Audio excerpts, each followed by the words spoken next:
옛날에 한때 시중에서 유행했던 간 큰 남자 시리즈가 있습니다. 우리가 전통적으로 간이 크다 하면 용기 있고 다른 사람보다 힘이 있다는 것을 상징할 때 간이 크다 그러는데, 이거는 유머로 어떤 사람이 간이 크냐면, 첫 번째는 자기 부인에게 말대꾸하는 남자. 예전에는 남자가 뭐라고 얘기하면 여자가 말대꾸를 한마디도 못했어요. 했다가는 큰일 납니다. 근데 요즘에는 거꾸로 부인이 말을 하는데 거기에 댓글을 달거나 말대꾸 했다가는 이것은 간이 보통 큰 게 아니랍니다. 그리고 두 번째는 아침에 부인이 외출을 하는데 어디가 이렇게 묻는 사람이 간이 아주 부었답니다. 세 번째는 용돈을 줬는데 그 용돈을 한 달이 채 못 돼서 빨리 쓰고 용돈 더 달라고 하는 남자는 이거는 간이 2배로 부었답니다. 네 번째는 부인이 집에서 전화통화를 하는데 전화통화하는 사람이 누구야 그렇게 묻는 사람은 이거는 쫓겨날 위기에 있다는 겁니다. 그러니까 말대꾸하거나 이렇게 하면 간이 보통 큰 게 아니라는 거지요. 예전에는 도저히 상상도 못하는 사고방식이나 삶의 패턴이 바뀐 것을 말합니다. 옛날에는 이렇게 얘기를 하면요, 설마 그런 사람이 있을까 싶은데, 이런 이야기를 듣고 이해를 한다는 것은 이런 사람이 많다는 것을 또한 상징하는 것입니다. 이것은 유머에 국한된 것이지만 사람의 생각이 바뀐다고 하는 것은 참 어려운 일 중에 어려운 일입니다. 겉모양이 바뀌는 것은 쉽습니다. 그런데 인간의 사고방식이 바뀌고 생활 패턴이 바뀌고 그리고 사람들이 살아가는 어떤 그 삶의 모습들이 이렇게 바뀌어 간다는 것은 오랜 세월 동안 되는 것이고 그게 쉬운 일이 아닙니다. 그래서 사람의 생각과 흐름이 많이 바뀝니다. 옛날에는 맞던 것이 지금은 맞지 않고, 옛날에는 도저히 말도 안 되는 것이 지금은 말이 되는 것들이 굉장히 많습니다. 그런데 성경은 4,000년 전이나 2,000년 전이나 1,000년 전이나 100년 전이나 이 하나님의 말씀은 바뀌지 않는다는 데에 요게 굉장한 매력이 있습니다. 인간의 사고방식이 사람마다 또 다릅니다. 남자하고 여자하고 사고방식이 달라요. 그래서 이거를 맞추기가 굉장히 힘듭니다. 또 어린아이와 어른도 생각이 다릅니다. 아이가 생각하는 거하고 어른이 생각하는 거하고도 달라요. 그리고 같은 교육을 받고 비슷한 여건 속에서 살아간다 하더라도 거기에도 큰 차이가 납니다. 오늘 성경에 보면 바로 그 점을 지적하고 있는 아주 탁월한 본문 중에 하나입니다. 하나님의 방법에 대한 설명을 지금 하고 있습니다. 하나님의 방법, 하나님이 일하시는 방법인데, 그 하나님이 일하시는 방법과 사람이 생각하는 방법과는 거의 같은 예가 거의 없습니다. 그래서 우리는 끊임없이 하나님의 방법을 추구하고 하나님의 방법을 따라가려고 노력하고, 또 우리가 기도하는 사람들이 우리가 크리스천들이기 됩니다.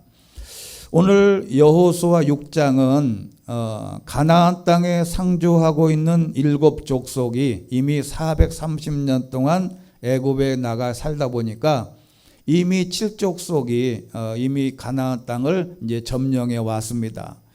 빈 땅을 이렇게 공터로 남겨놓을 리가 없지 않습니까? 그러니까 누군가 와서 살게 됐는데, 그 당시에 7 족속이 가나안 땅을 점령하고 살았습니다.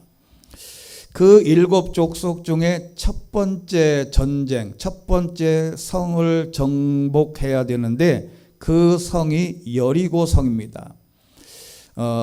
본래의 말은 그 영어로 말하면 예리코인데, 여리고 성인데, 이 성을 정복하는 과정을 지금 설명하는 겁니다.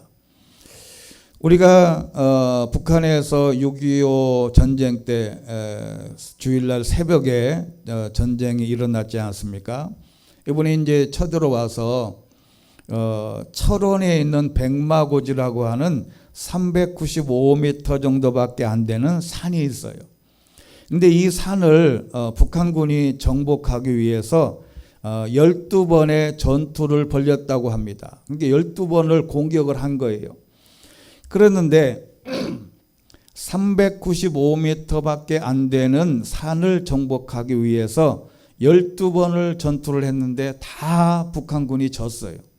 그리고 나서 김일성은 3일 동안 통곡했다고 합니다. 그 395m를 정복하면 쉬운데 그걸 못해서 3일 동안 통곡을 했답니다. 그래서 북한이 진 거예요.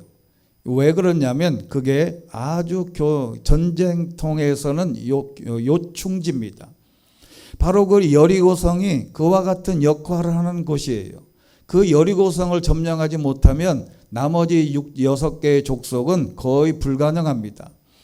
그래서 첫 번째, 그것도 가장 강한 그리고 가장 강력한 여리고성을 정복하는 방법을 오늘 성경에서 자세하게 묘사한 본문이 오늘 내용입니다. 이 여리고성은 그래서 우리가 먼저 정리해야 될 것은 내가 또는 우리가 정복해야 할 여리고성은 무엇인가? 이것을 먼저 한번 이 질문에 우리 마음속으로 답을 정해놔야 됩니다. 내가 지금 현실적으로 정복해야 할 여리고성은 뭘까? 이게 상징적인 것이거든요. 우리가 지금 가서 북한산 올라가서 무슨 장벽을 무너뜨리는 게 아니고 우리 집에서 우리 집에 있는 담을 무너뜨리는 게 아니고 이게 상징적인 것인데 내가 지금 정복해야 할 요거를 해결해야 할 것이 그게 여리고성입니다. 그래서 개인의 여리고성 또는 교회의 또는 나라와 회사와 또 내가 가지고 있는 여러 가지 단체가 해결해야 될 여리고성이 무엇인가? 그것을 가장 먼저 정복해야 그 다음에 모든 문제는 잘 풀려가게 됩니다. 이 매듭을 풀어야 줄줄이 꼬여있는 삶의 매듭들을 풀어낼 수 있는 것입니다. 자, 그러면 7개의 부족 중 이스라엘 민족이 정복해야 할 대상 중에 여리고성은 가장 견고하고 가장 강력한 성이었습니다. 그래서 우리가 성경을 읽다 보면 왜 하나님은 처음부터 약한 것부터 정복하고 그 다음에 센 거 이게 점차적으로 나가면 얼마나 좋겠어요. 근데 하나님은 가장 먼저 가장 센 적을 맞닥뜨리게 했다는 데에 이게 묘미가 있습니다. 정복하기 쉬운 성부터 정복하면 좋겠는데 하나님은 그런 방법을 쓰지 않았다는 겁니다. 가장 힘든 어려운 적부터 정복하기 시작했다는 것인데 이 모든 것을 지난 과거의 어떤 신앙적인 경험이나 간정이나 기적을 체험했다 하더라도 신앙은 항상 현재라고 말씀을 드렸습니다. 과거의 신앙을 바탕으로 현재의 문제를 풀어가지 못하면 안 됩니다. 문제는 해결하는 하나님의 방법을 다음과 같이 몇 가지로 정리할 수 있습니다. 첫 번째는 모든 문제의 해결의 시작점이 있어요. 우리나라의 속담에 시작이 반이라고 하지요. 시작이 반이라고 하는 결정적인 단서가 2절에 있습니다. 이 2절에 있는 말씀은 무심코 흘려보낼 것 같은 구절, 사람들은 신앙인들이 성경을 읽을 때 이 구절은 그냥 지나갈 때가 많습니다. 그게 어떤 거냐면 첫 번째 2절입니다. 그때 여호와께서 여호수아에게 말씀하셨습니다. 이게 모든 문제 해결의 시작의 절반이에요. 즉 여호와께서 여호수아에게 말씀하셨다는 겁니다. 이게 하나님이 여호수아에게 알려줬다는 내용이에요. 이 여호와께서 여호수아에게 하신 말씀을 하나라도 비껴가면 여리고성이 무너지지 않습니다. 즉 이 구절은 문제를 풀어가는 데 있어서 아주 중요한 단서를 제공하는 열쇠가 됩니다. 나에게 지금 이 문제에 있어서 나의 여리고성이 해결해야 할 것이 있다면 이 여리고성을 해결하려고 한다면 무엇을 먼저 신경을 쓸까? 하나님이 뭐라고 말씀하시는지를 생각을 할 필요가 있다는 겁니다. 개인과 가정과 교회 앞에 있는 문제를 풀어갈 때 하나님은 무엇이라고 말씀하고 있는 것일까? 이것에 대한 해답은 뭐냐면 기도를 통해서 얻는 겁니다. 하나님은 이 문제를 어떻게 풀어가기를 원하실까? 하나님이 직접 꿈에 얘기하는 것도 아니고 내가 기도해서 하나님이 내가 기도하면 하나님은 반드시 알려주십니다. 근데 사람들은 여리고성이나 어떤 문제를 해결할 때 사람들의 의견을 잘 들어요. 그 사람은 지식이 많아. 저 사람은 신앙심이 깊어. 저 사람은 신앙생활을 오래 했어. 저 사람은 간증이 많아. 전 사람은 아주 대단한 사람이야. 내가 그 사람한테 가서 이야기를 듣고 조언을 받으면 되겠다 생각할 때가 많아요. 그런데 성경은 하나님의 말씀의 큰 신앙인의 시작점은 하나님이 뭐라고 하실까? 테레사 수녀를 아시지요? 이 테레사 수녀는 인도에 가서 평생을 빈민가에서 봉사하며 살았습니다. 노벨 평화상도 받았습니다. 이 테레사 수녀가 쓴 책 중에 유명한 책이 있는데요. 그 책이 모든 것은 기도에서 시작됩니다 라는 책이 있어요. 모든 것은 기도에서 시작됩니다. 그래서 그 내용을 보면 이렇게 되어 있어요. 기도는 말하는 것과 듣는 것 두 가지 방법으로 진행되지요. 양쪽이 다 듣는 것, 양쪽이 다 말하는 것입니다. 이게 무슨 말이겠어요? 기도는 말하는 것과 듣는 것이다. 말하는 것은 내가 말하는 것이고 듣는 것은 하나님이 듣는 것인데 더 중요한 것은 양쪽이 다 듣고 양쪽이 다 말하는 것이다. 그러니까 하나님도 듣고 하나님도 말하고 나도 말하고 나도 듣고. 그래서 미국을 방문했을 때 CBS 앵커인 댄 레더라는 사람이 이렇게 인터뷰하면서 모셔다 놓고 이렇게 물었어요.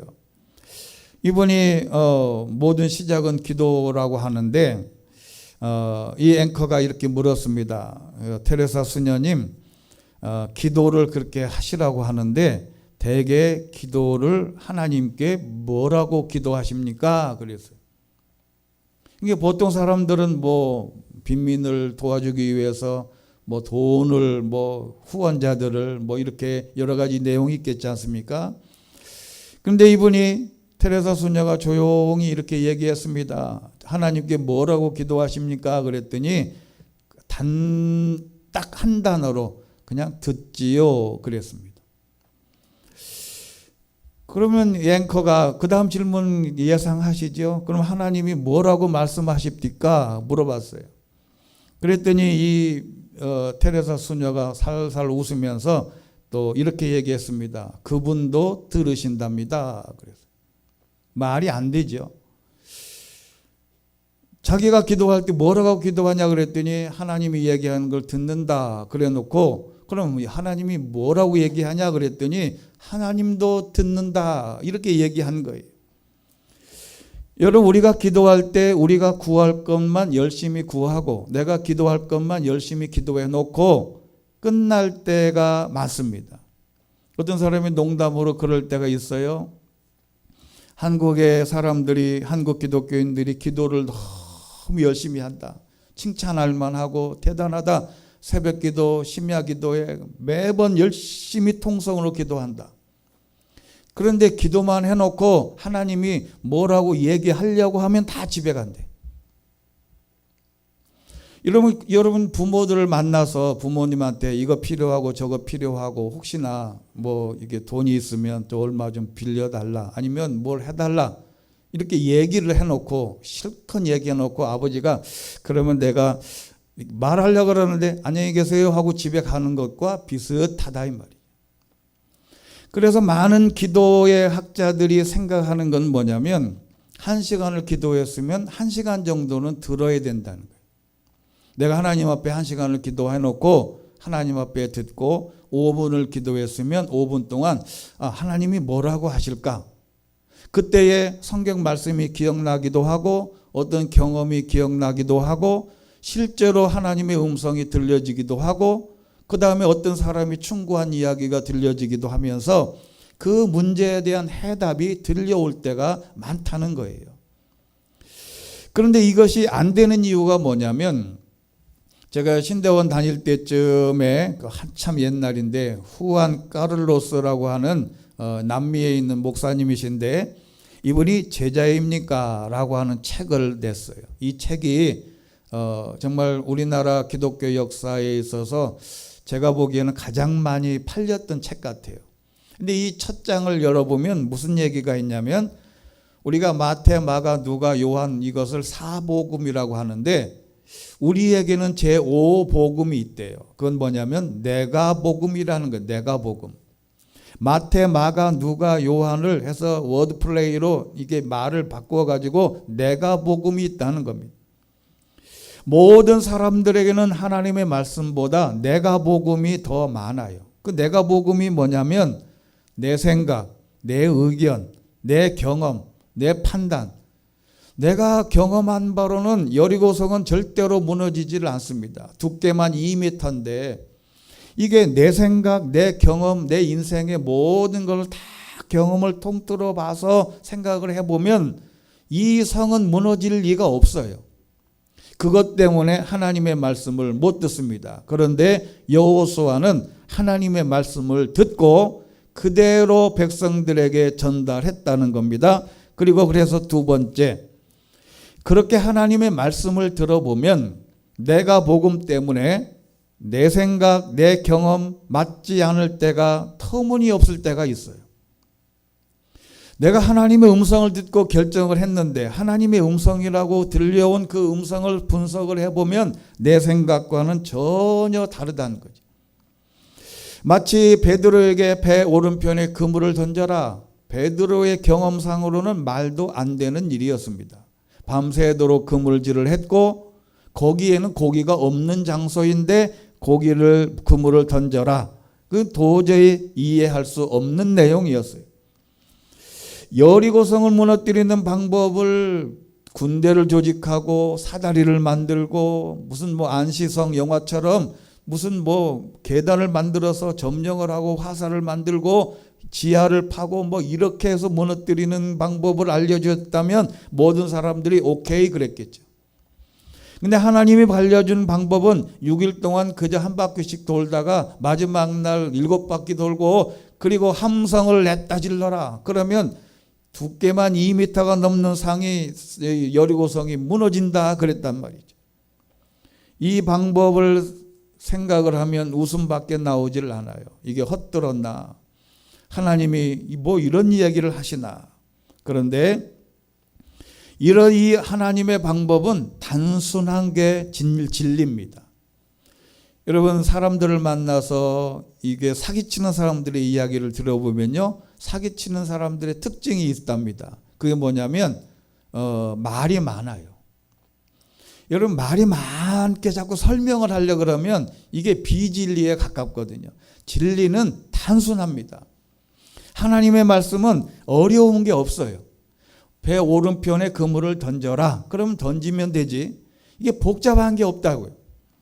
그리고 세 번째, 여기서 중요한 단서가 있는데 그래서 하나님이 하실 일과 사람이 할 일을 구분하셨습니다. 이게 중요합니다. 여러분 우리가 기도하면요 마치 도깨비 방망이가 열려라 참깨 하고 도깨비 방망이를 확 휘두르면 그냥 동굴이 확 열리고 무슨 뭐 금은 보화가 쏟아지는 거라고 생각을 해요. 기도하면 하나님이 다 알아서 해주신다고 생각합니다. 아니에요. 하나님께 기도하고 그 다음에 사람이 할 일이 있습니다.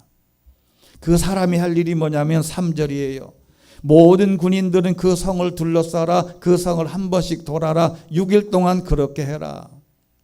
두께가 2미터가 넘는 그 성을 돌면서 무슨 생각을 했을까? 기도만 한다고 기다리는 것이 아니에요. 하나님께 기도 열심히 하고 여리고성 무너지게 해 주십시오. 그러면 하나님이 알았다. 내가 무너뜨려 주마. 완전히 여리고성을 본인이 천둥을 쳐서 무너뜨리는 게 아니고 사람이 할 일이 있어요. 지금 우리가 정복해야 할 문제, 이렇게 기도한다고 해결될까 생각해 보신 적이 있을 겁니다. 그렇게 6일 동안 아무런 대책 없이 돌기만 했다. 이것이 중요한 단서인데, 이렇게 도는 게 사람이 할 일이에요. 그리고 네 번째, 2절과 16절에 단서가 있는데 어떠한 마음으로 여리고성을 도냐가 중요해요. 그냥 여리고성을 하루에 한 바퀴씩 하나님이 도르라고 하니까 그냥 오늘도 한 바퀴 때우자. 오늘도 한번 교회 오라 그러니까 한번 때우는 심정으로 가자. 내가 하나님이 7번 하루에 한 번씩 돌고 마지막 7번 도르라니까 어떻게 하는가 한번 돌아보자 라고 한 게 아니고, 어떻게 도느냐에 대한 믿음의 문제인데 두 가지를 이야기했습니다. 2절인데요. 2절 끝에 보면 여리고 왕 그리고 여리고 용사들을 내 손에 넘겨줬다. 16절 맨 끝에 보면 함성을 질러라. 여호와께서 이 성을 너희에게 주셨다. 여기에 중요한 단서가 있습니다. 이게 믿음인데요. 내 손에 넘겨줬다. 너희가 너희에게 이 성을 주셨다라고 선포한 거예요. 이 성을 넘겨줄 거다. 미래형이 아니라 이 원문을, 히브리어 원문을 보면 이게 과거 완료형입니다. 지금 이야기하는데 이미 과거에 완료된 걸로 말씀하고 있는 것이에요. 내가 지금 하나님 앞에 병의 질병이 있다 치면 내 이 질병이 나았다고 이미 나은 것으로 믿고 기도하라는 거예요. 이미 나은 것은 과거형이에요. 이미 나았어요. 이미 놓여있는 우리의 모든 여리고성이든 그 어떤 것이든지 하나님이 말씀하시기를 이미 해결해 주셨습니다. 이거를 과거형으로 믿고 확신하고 수용하면서 여리고성을 하루에 한 번씩 도는 거예요. 그런 마음 없이 하나님이 도르라니까 그냥 도는 게 아니고 하나님이 이 성을 이미 나에게 주셨다. 이 성은 무너졌다라는 확실한 믿음을 가지고, 그래서 히브리서 11장 1절에 믿음은 바라는 것들의 실상, 이미 무너진 여리고성을 도는 거예요. 지금 견고한 여리고성을 도는 게 아니고 이미 모든 여리고성이 완벽하게 다 무너져서 흩어진 돌벽 사이를 도는 것이다 이 말이죠. 성경구절, 주보에 있는 성경구절 3개를 써놨는데요. 고린도후서 5장 7절 보면 그 유명한 말씀이 있습니다.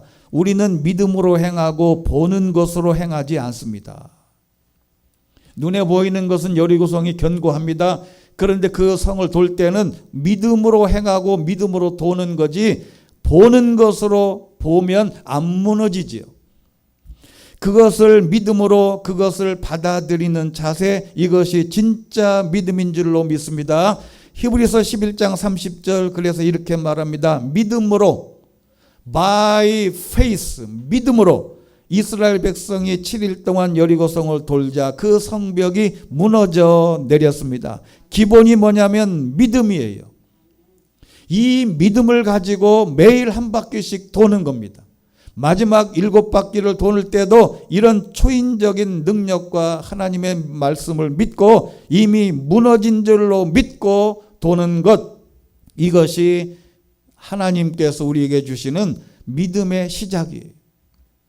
예를 들어서 공부도 마찬가지입니다. 내가 할 일을 찾는 것인데 그게 바로 순종인데, 돌면서 하나님의 말씀으로 무너진 줄로 믿고 도는 것, 이것이 순종이요 사람이 할 일입니다. 그리고 다섯 번째 중요한 것은 언약궤를 동반해야 한다는 겁니다. 4절이에요. 제사장 7명이 법궤 앞에서 양의 뿔로 만들 나팔 7개를 들어라. 여기 언약궤는 10계명을 새긴 2장의 돌판이 넣어져 있던 궤인데, 이 궤 안에 두 가지가 더 있습니다. 히브리서 9장 4절에 있는 말씀 보면 이곳에는 금으로 만든 분향제단과 전부를 금으로 입힌 언약궤가 놓여 있습니다. 이 성소에, 근데 이 지성소에 있는 이 언약궤인데, 이 언약궤 안에는 만나를 담은 금항아리, 아론의 쌍난 지팡이, 언약의 돌판들이 들어있는 언약궤를 같이 동반하라는 것이, 이게 두 번째 행동 지침의 중요한 것인데, 언약궤는 하나님이 백성과 함께 계신다는 하나님의 임재의 표시입니다. 자, 생각을 해보세요. 이스라엘 백성들이 여리고성을 뺑뺑 몇 바퀴 돌았다고 무너지면 하나님이 무너뜨렸을까? 이것을 의심할 수 있으니까 이 언약궤를 동반할 때에 하나님의 능력으로 무너졌다는 것을 증명하기 위한 방법입니다.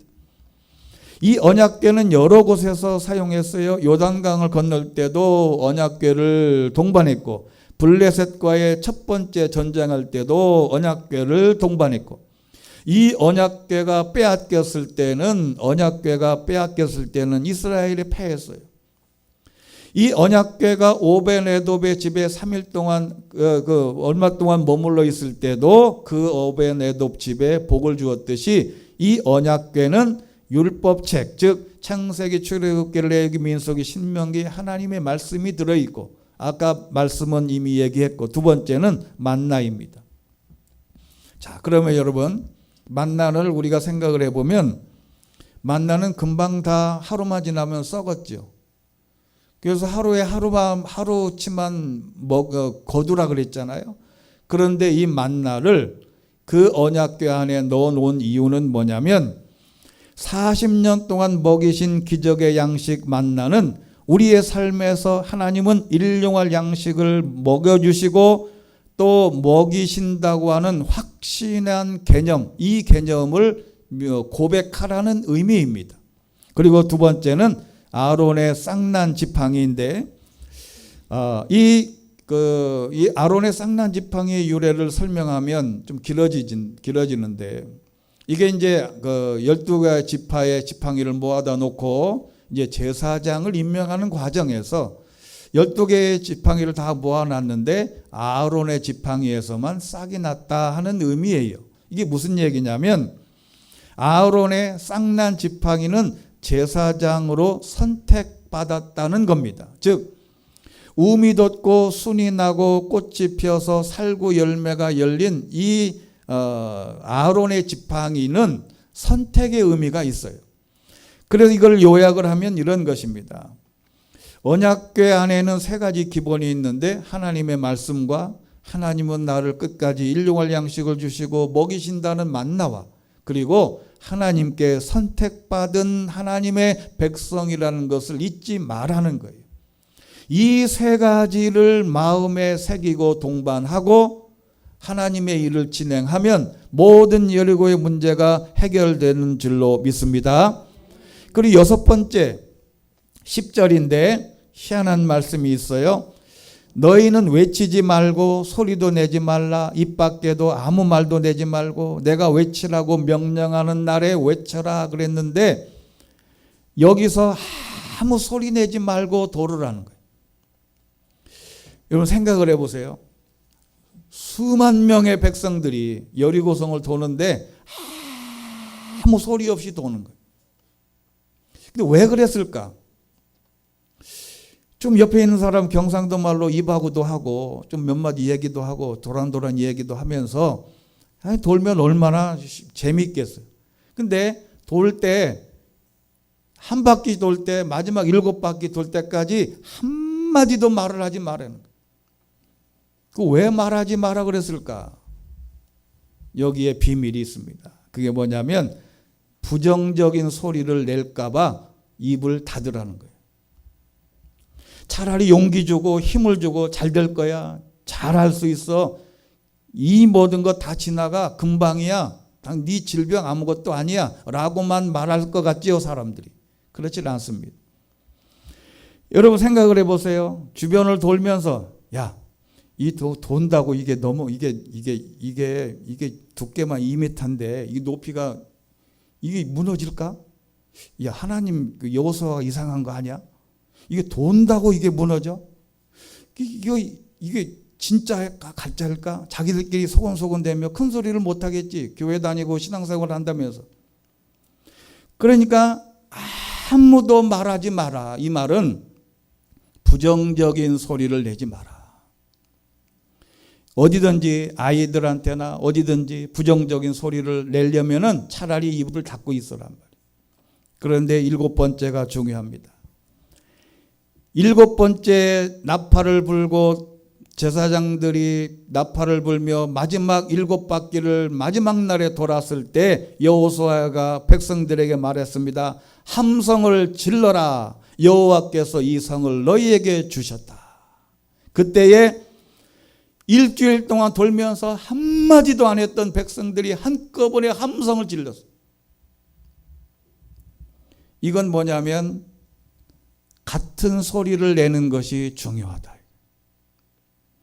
믿음의 소리에 누구라도 아니요라고 하지 말고 같이 소리를 내라 그럴 때 같이 한 목소리를 내면 여리고성이 무너지듯이 가정이든 개인이든 회사든 나라든 어디든지 여리고성은 한꺼번에 무너지는 게 되는 줄로 믿습니다. 한 목소리가 중요하다. 그런데 8번째, 누가 외칠 것인가가 중요한데요. 여기서는 여호수아였습니다. 자, 보세요.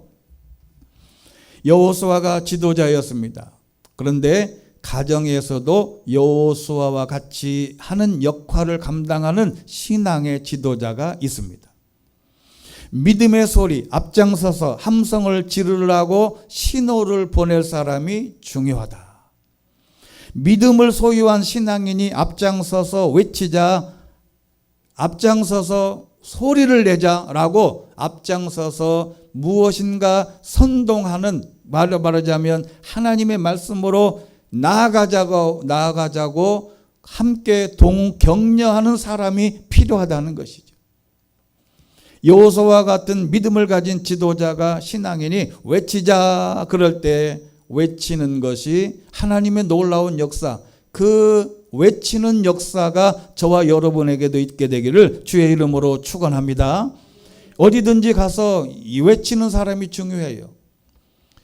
자기 부인한테 남편한테 어떤 문제가 생겼을 때 이거 괜찮아 이거 계속 누군가가 말하는 사람이 중요하다. 그리고 마지막 7번째 아주 중요한 내용입니다. 그건 뭐냐면 여리고성을 하루에 한 번씩 돌 때마다 여리고성이 조금씩 무너진 게 아니에요. 자, 여러분 생각을 해보세요. 오늘 한 바퀴 돌았어요. 그랬더니 여리고성 한 모퉁이가 확 무너졌어. 그러면 그 이튿날 뭐라고 생각해요? 야, 어제 한 바퀴 돌았더니 이만큼 무너졌으니 오늘 하면 또 한 번 무너지겠지. 그러니까 또 한 바퀴 열심히 내. 그랬는데 하루에 한 바퀴 돌고 그 다음 돌고 계속 7바퀴 마지막 날까지 돌았는데 개미 새끼 한 마리 들어갈 틈도 없이 하나도 효과가 없어요. 그럴 때 문제가 생기는 것입니다. 신앙생활 하다 보면 하나님이 분명히 말씀하셔서 그 길을 걸어가는데 하나님이 응답하지 않고 기다리는 시간이 너무 많아요. 이게 해결이 안 돼요. 만약 우리에게 이런 문제에 대해서 하나님이 이렇게 응답하시면 정말 미치고 환장할 일이지. 지금 나는 죽겠는데, 지금 나는 이거 아니면 나는 지금 여기서 폭삭 망하는데 하나님은 내가 열심히 기도하는데도 이게 효과가 안 나타나요. 그런데 그것을 기도한다고 바로 효과가 나타나지 않는다고 포기하지 말고 계속 기도하다 보면 어느 기도의 분량이 쌓고 어느 한계점에 딱 도달하면 한꺼번에 해결되는 놀라운 것이 그때 여리고성이 무너지게 되는 줄로 믿습니다. 내가 오늘 기도하면 요만큼, 내가 오늘 이만큼 기도하면 요만큼, 내가 오늘 기도하면 이만큼, 그렇게 되는 게 아니고 지금 내가 아무리 기도하고 신앙생활하고 하나님께 매달려도 전혀 눈에 띄질 않아요. 그때 믿음을 가지고 변치 않는 믿음이 있어야 되는 줄로 믿습니다. 마지막 예를 하나 들고 마치겠습니다. 노력의 복리법칙이라고 하는 그 말이 있습니다. 노력의 복리법칙, 이제 복리 계산 뭐 이런 건데요. 언젠가 제가 한번 말씀드린 적이 있는데, 예를 들어서 축구 선수 연봉으로 예를 들면 A라는 선수가 기술이 49가지 기술이 있어요. 이분은 이제 보니까 그 다음에 B라는 선수는 51가지 기술이 있어요. 이게 2가지 기술이 더 많은 거예요. 그러면 A 선수의 연봉이 3,200만 원이면 2가지를 더 가진 B 선수는 산술적으로 한 3,600만 원 정도만 충분하지 않을까 생각을 하죠. 그런데 실제로 이 선수들 연봉을 계산해 보니까 2가지 더 많은 사람이 연봉이 3억 원이 넘는답니다. 그러니까 이 A 선수의 기술이 49가지보다 2가지 많다고 연봉은 10배의 차이가 난다는 거죠. 왜 그럴까? 치열한 승부의 순간에 0.1%의 차이는 하늘과 땅 차이를 가져오기 때문에 그렇다는 겁니다. 결정적으로 축구선수가 골대 앞에서 헛발질하면 아무리 45분을 뛰어도 패배합니다. 그 0.1%로 골을 넣으면 이기는 듯이, 그래서 이걸 이렇게 설명을 했답니다. 영국 탁구 국가대표 선수이자 금메달리스트인 매슈 사이드라는 사람이 베스트 플레이어에서 이런 주장을 했대요. A4 용지, 우리가 보통 이런 A4 용지 두께가 0.1mm랍니다. 0.1mm. 이걸 2번을 접으면 0.2가 되겠죠. 3번을 접으면 0.4가 되죠. 그렇게 계속 접어서 30회를 접으면 어떻게 될 것 같냐? 4번 접어서 0.4mm 됐는데 30번을 접으면 이게 어떻게 될까 물었대요. 근데 여러분 저도 계산해 봤어요. 했더니 뭐라 그랬냐면 이 A4 용지 0.1mm를 30번을 접으면 높이가 1073km. 이게 상상이 안 되죠. 1073km면 부산 왕복거리입니다. 왕복거리보다 더 멀죠. 그리고 741.824m가 돼요. 이게 출발은 0.1mm인데 30번을 접으니까 1073km 하고 741.824m가 되더라 이 말이죠. 이거를 이렇게 설명하면 신앙생활에도 똑같습니다. 여리고성 한 번 도는 것은 0.1mm로부터 시작하는 거예요. 2번 돌면, 3번 돌면, 기도도 마찬가지입니다. 기도도 오늘 한 번 하는 거 하고 그 이튿날 기도하는 거 하고 기도의 분량이 쌓으면 쌓을수록 이것은 우리의 생각과 판단을 뛰어넘는 상상할 수 없는 하나님의 역사가 기도의 결과로 나타나게 되는 줄로 믿습니다. 이것이 믿음의 복리 법칙이 되는 것입니다. 오늘 말씀을 맺으면 이런 것입니다. 모든 문제의 시작은 하나님의 말씀으로부터 시작된다. 이 하나님의 말씀이 내 경험과 내 생각과 터무니없이 맞지 않더라도 하나님이 하실 일과 사람이 하실 일을 구분해서 이미 나에게 넘겨줬다, 이미 해결됐다라고 하는 확실한 믿음을 가지고 기도해라. 모든 문제의 시작점에는 법궤를 동반해라. 이 믿음으로 돌다가 마지막에 날에 결정적으로 순간에 해야 할 일은 부정적인 말을 하지 말고 하나님 앞에 긍정적인 말로 응답을 해라. 마지막 함성을 지르라 하고 할 때 합해서 힘을 합해서 같은 목소리를 내라. 그리고 여기서 외치라고 할 만한 사람이 나와 저와 여러분이 될 뿐만 아니라, 그리고 마지막 여리고성을 한 번 돌 때마다 조금씩 무너진 것이 아니기 때문에 0.1mm씩 한 번 접고 두 번 접고 계속 나가면 어느 한순간에 하나님의 놀라운 기적 같은 역사가, 아무리 두꺼운 여리고성이라도 하루아침에 무너뜨려지는 놀라운 경험을 하게 될 줄로 믿습니다. 신앙의 복리법칙, 오늘 기도했다고 조금 효과가 나타나지 않는다고 멈추지 말고 계속 기도해서 오늘 말씀처럼 여리고성이 여러분이 당면하고 있는 최고의 여리고성, 강력한 여리고성 반드시 무너질 줄로 믿습니다. 이 같은 은혜가 함께할 수 있게 되기를 주의 이름으로 축원합니다. 전능하시고 자비로우신 하나님 아버지, 여리고성이라고 하는 전대미문의 어려운 성을 만났을 때 하나님이 그 방법을 알려주셨습니다. 여호수아는 지도자로 그 방법을 잘 전달하고 수행하여 여리고성을 점령하는 놀라운 역사적인 경험을 했습니다. 하나님 아버지, 오늘도 우리의 삶에서 여리고성과 같은 무너뜨려야 할 성이 있다면 하나님의 말씀으로 시작하여 오늘 여호수아가 명령했던 말씀대 순서대로 잘 감당하여 승리하고 무너뜨릴 수 있는 저희들 되게 하여 주시옵소서. 예수 그리스도 이름으로 기도하옵나이다. 아멘.